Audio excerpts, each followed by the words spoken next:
नमस्कार दर्शक बंधु जय महाविद्या जे सकल सृष्टिर आधार जे सकल विद्यार आसर तारि पाद तले प्रणाम करी आरंभ करुच्ची आज एपिसोड मु पंडित श्री सुशील कुमार दीक्षित आपण देखुं मोर ये ज्ञानभित्तिक चैनल महाविद्या एस्ट्रो। दर्शक बंधु एपिसोड वर्तमान चली अगस्ट मासर राशिफल भित्तिक किसी कथा बा जो ग्रह गोचर होता है से ग्रह गोचर द्वारा प्रत्येक मासरे 12टी जाक राशि को कि फलमान मिले से विषय जदि आम तर्जमा करुचे आमे आसी आज पहुँचीचे मीन राशि विषय किसी जानापी तेरे आसतु जाना यही अगस्ट मसरे मीन राशि किपरि रही भाग्य भविष्यत केउ केउ दिग प्रति हेबा सावधान और केउ केउ दिग प्रति रहिबा सचेत और कौन करिबा प्रतिकार कौन रही आर्थिक स्थिति कौन रही व्यवसायिक स्थिति कौन रही स्वास्थ्यगत समस्या एमती किसी अनेक कथा उपरे आमे सम्यक आलोचना करिबा एई एपिसोड माध्यम रे। यह जानिबा आगरु सर्वप्रथमे आसंतु जानिबा दर्शक बंधु एई मीन राशि पई हेउथिबा ग्रह गोचर प्रत्येक ग्रह केउ केउ स्थान अवस्थित रे रही कि फलमान देउछंती। सर्वप्रथमे जदि जानिबा मासर आरंभरु रवि मीन राशि रु पंचम स्थान रे गोचर करिवे जहाँ शिक्षा संतान और प्रेम संपर्क रे अनेक किछि अशुभ फलमान देवार देखा जाउची। सेहिपरि 17 अगस्ट पर यही रवि षष्ठ स्थान रे गोचर करुथिबारु शत्रु पक्ष रे आपन को विजय लाभ करेबे कोर्ट कचेरी रे आपन को अनेक किछि विजय लाभ करेबे बा जदि किछि आपनकर मामला चली थाए ताहले 17 अगस्ट पर सेतिर आपन उन्नति करि परिबे। सेहीपरि जदि देखिबा बुधंकर अवस्थिति अगस्ट मासरे मीन राशि 30 अगस्ट पर्यंत रहुचंती पंचम रे बुध जहाँ शिक्षा क्षेत्र और रचनात्मक क्षेत्र भावना शक्ति जो आम कि अनेक कि भावी थाए बा आम बुद्धि विचार जो कार्य करि थाए बा किसी शिक्षणीय क्षेत्र रे आमे एई बुधंकर ग्रह गोचर आमको अति शुभकारी हेउची बा एही मामला रे आपण अनेक किसी अग्रसर हो पारे। तेणु बुधंकर अवस्थिति आपणों मास सारा अति शुभ रही। सेहीपरि गुरुंकर अवस्थिति जदि देखिबा राशि ठारू चतुर्थ स्थान रे गुरु घर परिवार क्षेत्र रे शुभकारी हेबे धन संपत्ति क्षेत्र रे मध्य आपणों अति शुभता प्रदान करिवे। शुक्रंकर स्थिति एही मासरे मीन राशि स्वास्थ्य ऋण क्षेत्र रे किछि अशुभ फल देवार देखा जाए मात्र प्रेम संबंध सामाजिक क्षेत्र रे शुक्रंकर अवस्थिति अति उत्तम फल देवार देखा जाउची। मंगल रहउचंती राशि सप्तम रे वैवाहिक क्षेत्र रे भागीदारी बा पार्टनरशिप क्षेत्र रे विशृंखलित आचरण देवे। तेणु दाम्पत्य जीवन और पार्टनरशिप बा व्यवसायिक क्षेत्र को आपण को अति सावधानतार सह चलैया पड़िबो। भूल बुझाबणा अजथा झगड़ा जानती अजथा अविश्वसनीय परिस्थिति उत्पन्न हो जाई पारे।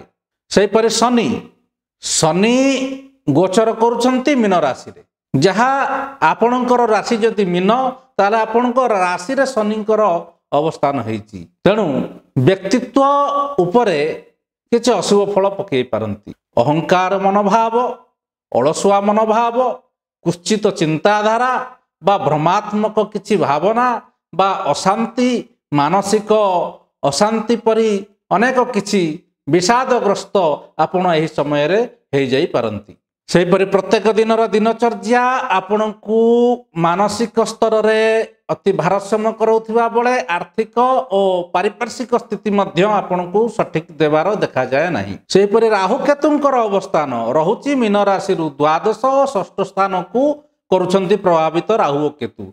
तेणु यह कौन करुच्ची आपण को मानसिक अशांति दे पारे आपणकर अजथा खर्च बढ़ाई देउची अनिद्रा रोग बा राति आपन को ठीक से निद हेबो नाही। सेहीपरि गुप्त शत्रु मध्य आपण ठारे लागि रहउचंती स्वास्थ्य प्रति मध्य आपण को सचेत रहिबार निहाती आवश्यकता रही। तेणु एही दिगरे राहु केतुंकर आपण पई अशुभ फलमान लागि रहउची। तेणु दर्शक बंधु एहा मु कहिली आपणक राशि पई गोचर करुथिबा ग्रह मानकर परिस्थिति बा एमानक ठारू सम्यक रे किछि फल। तेणु आसंतु जानिबा वर्तमान रे एही अगस्ट मासरे किपरि रहिछि आपणकर व्यवसायिक स्थिति बा आपणकर कैरियर जदि ଏହା ଉପରେ ଆମେ ଆଲୋଚନା କରିବା। ତେବେ କର୍ମକ୍ଷେତ୍ରଟି ଏହି ମାସରେ ବା ଅଗଷ୍ଟ ମାସରେ ସିଧା ଆପଣଙ୍କର ପରିଶ୍ରମ ସହ ଯୋଡ଼ି ହେଇକରି ରହିଛି।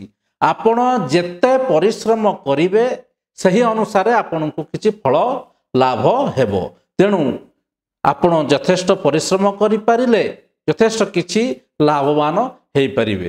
ଯଦି ଅନ୍ୟ ପକ୍ଷରେ ଦେଖିବା ଶନିଙ୍କର ଦୃଷ୍ଟି କର୍ମଭାବକୁ ରହିଛି, କାମରେ କିଛି ଅସଫଳତା ମଧ୍ୟ ରହୁଛି। ଯାହା କିଛି ଆପଣ କାମ ହାତକୁ ନେବେ ସେଥିରେ ଗୁଡ଼ିଏ ବିଳମ୍ବ ହେବ ବା ଅନେକ କିଛି ଚିନ୍ତା ସେଇ କାମ ପ୍ରତି ଆପଣଙ୍କର ଲାଗି ରହିବ।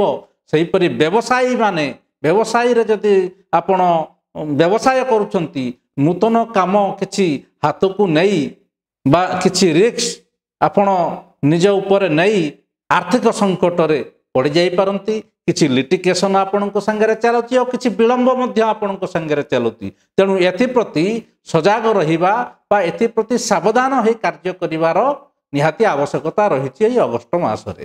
ସେହିପରି ଆର୍ଥିକ ସ୍ଥିତି ଯଦି ଆମେ ଜାଣିବା, ମୀନ ରାଶି ବ୍ୟକ୍ତି ବିଶେଷ ମାନଙ୍କର ଏହି ଅଗଷ୍ଟ ମାସରେ ସେତେଟା ସ୍ୱଚ୍ଛଳ ଦେଖାଯାଏ ନାହିଁ। ଶନିଙ୍କର ରାଶିରେ ରହିବା ଦ୍ୱାରା ଖର୍ଚ୍ଚରେ ନିୟନ୍ତ୍ରଣ ରହିଲେ ମଧ୍ୟ ରୋଜଗାରରେ ସେତେଟା ସ୍ୱଚ୍ଛଳତା ରହିବ ନାହିଁ। ରୋଜଗାର ମଧ୍ୟ କମିଯିବ, ଆୟ ଆପଣଙ୍କର କମିଯିବ, କାହିଁକି ନା କର୍ମଭାବଟି ଦୂଷିତ ରହୁଛି। ତେଣୁ ରୋଜଗାର ଅନୁସାରେ ଆପଣଙ୍କର ଖର୍ଚ୍ଚ ରହିବ। ଅନେକ କିଛି ଆଶା ଆକାଂକ୍ଷା ଆପଣ ପରିପୂର୍ଣ୍ଣ କରିପାରିବେ ନାହିଁ। ଯାହା କିଛି ଆପଣ ଭାବିଛନ୍ତି ସେ ଅନୁପାତରେ ଆପଣଙ୍କ ପାଖରେ ଆର୍ଥିକ ସମ୍ବଳ ନ ରହିବା ଦ୍ୱାରା ଆପଣ ଅନେକ ଜାଗାରେ ଆର୍ଥିକ ସଙ୍କଟକୁ ସାମ୍ନା କରିବେ।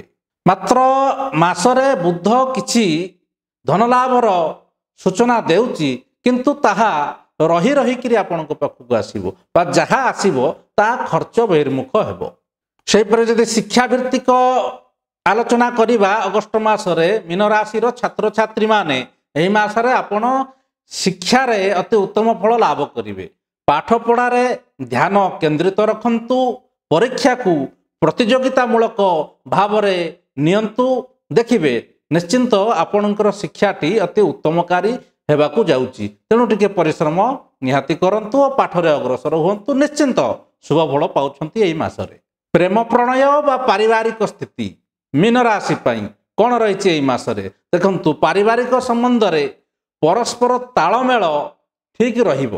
ବଡ଼ ବା ବୟସ୍କ ମାନଙ୍କ ଠାରୁ କିଛି ଆପଣ ସମ୍ପର୍କ ସୁଧାର ପାଇବେ। ଯେଉଁମାନେ ଆପଣଙ୍କ ପାଇଁ ଉଚିତ ମନେ କରୁନଥିଲେ, ଘର ଭିତରେ ବଡ଼ ବୟସ୍କ ଲୋକମାନେ ସେ ଆପଣଙ୍କୁ ଠିକ ବୁଝିବା ଆରମ୍ଭ କରିବେ।